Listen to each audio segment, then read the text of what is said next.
मकान का उद्घाटन होता है ना, है, या मकान का पाया रखाता है, कोई नया प्लाट बन रहा है, मकान बन रहा है और उसमें कोई नया पाया, पहली बार अगर कोई पाया रखा रहा है, कोई बीम बन रहा है, कॉलम बन रहा है, उसमें नीचे पाया बना रहा है, तो उसमें जो ब्राह्मण होते हैं, आप जिन वास्तुशास्त्री से पूछेंगे, ब्राह्मण जन से पूछेंगे कि हमारा मकान बन रहा है, खड्डा खुद रहा है, तो उसमें पहले क्या चीज रखें, तो वो बता देगा। इसमें आप नाग नागिन का जोड़ा रख दीजिए, इसमें आप थोड़ा सा कलश में शक्कर भरकर उसमें अमरबेल के टुकड़े डालकर रख दीजिए।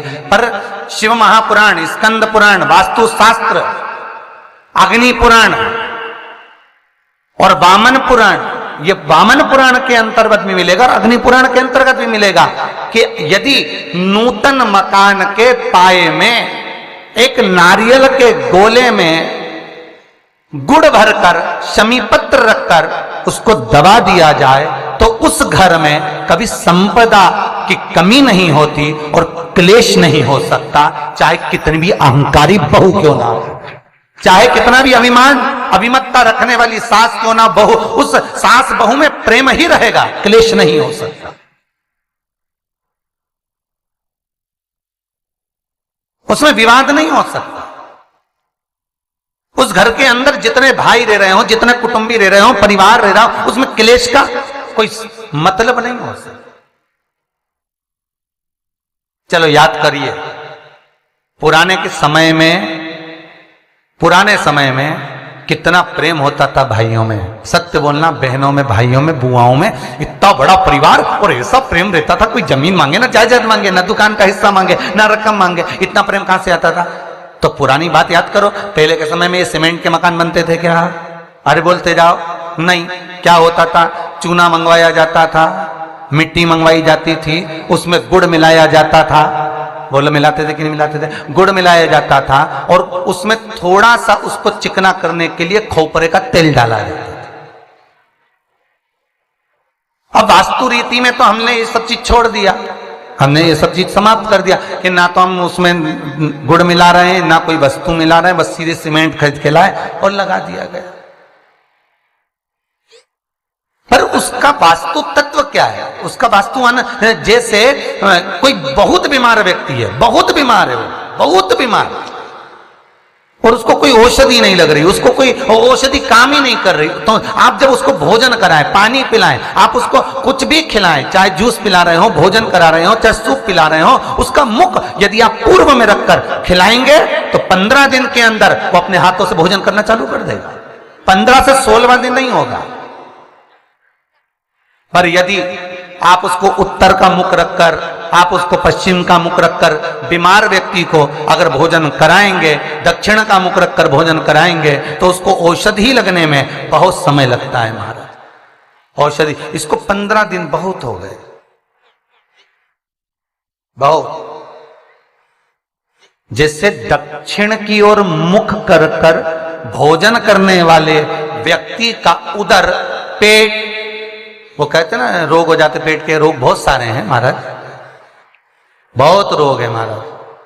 पेट से जुड़ा हुआ कब्ज का भी रेबे, गैस का भी रेबे, और ना जाने कितनी कितनी बीमारियां उसके अंतर्गत हो जाती हैं। तो ये सारे रोग कैसे होते हैं? दक्षिण में बैठकर अगर आप मुख कर कर भोजन कर रहे हो तो पेट से जुड़ा हुआ रोग कभी जिंदगी में समाप्त नहीं हो सकता। 50 गोली खा लो, 50 ऑपरेशन करा लो, 50 तरह के डॉक्टर को दिखा लो, मतलब यह पक्का है कि आप दक्षिण की ओर बैठकर, दक्षिण की ओर मुख कर कर आप भोजन ग्रहण कर रहे हो, तो आपको वो दुख तो ग्रहण करना ही पड़ेगा, वो दुख तो आपको झेलना ही पड़ेगा।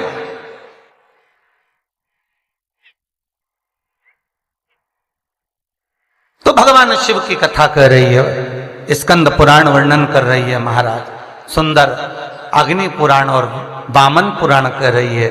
एक गोले में गुड़ शमी पत्र रखकर जो दबाया जाता है उससे जीव को, इसलिए आज भी हमारे यहाँ नियम है, जब आप लोग नहीं दबा पाते तो जब वास्तु पूजन कराने पंडित जी आते हैं तो एक चांदी के, एक तांबे के लोटे में नाग नागिन, उसमें शक्कर भरते हैं, शक्कर भर के उसको दबाते हैं कि भले तुमने गुड़ नहीं रखा तो शक्कर दबा दो, पर उसको गोले में रखना चाहिए, परंतु उसको रख देते हैं तांबे के कलश में। नियम वही है पर उसको चेंज कर दिया गया समय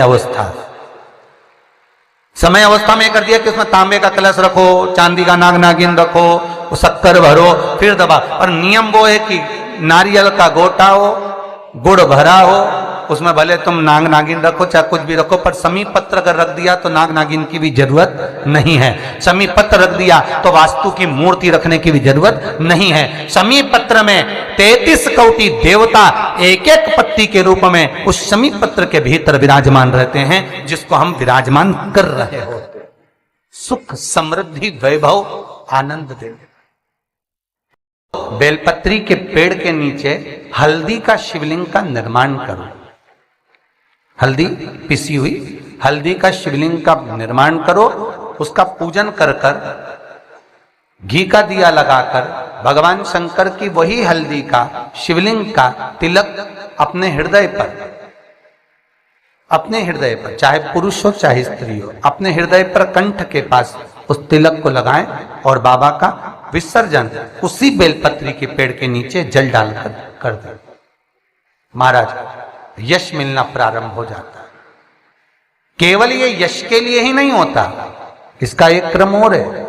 मान लो आप किसी मीटिंग में बैठे हो, किसी अच्छी जगह पर बैठे हो, किसी कंपनी के इंटरव्यू में बैठे हुए हो, कोई कंपनी आपके कॉलेज में आई है और आप उसमें सिलेक्ट नहीं हो रहे, तो उसके लिए भी ये कार्य पूर्ण है हमारा, उसके लिए। और ये कहां पर भी काम आता है महाराज। मान लो आप किसी कार्य के लिए जा रहे हो और वो कार्य बहुत जरूरी है कि इस व्यक्ति से मुझे ये पैसे निकलवाना है, इस व्यक्ति से मुझे ये काम निकलवाना है, और वो व्यक्ति बहुत दिन से हाथ में आ ही नहीं रहा, तो उसके लिए भी ये कार्य किया जाए। अर्थात कीर्ति शुद्ध हो, पवित्र हो और यश की प्राप्ति। हल्दी का यश। स्त्री कहे कि हम शंकर की आराधना कर सकते हैं, हाँ, स्त्री कहे हम शिव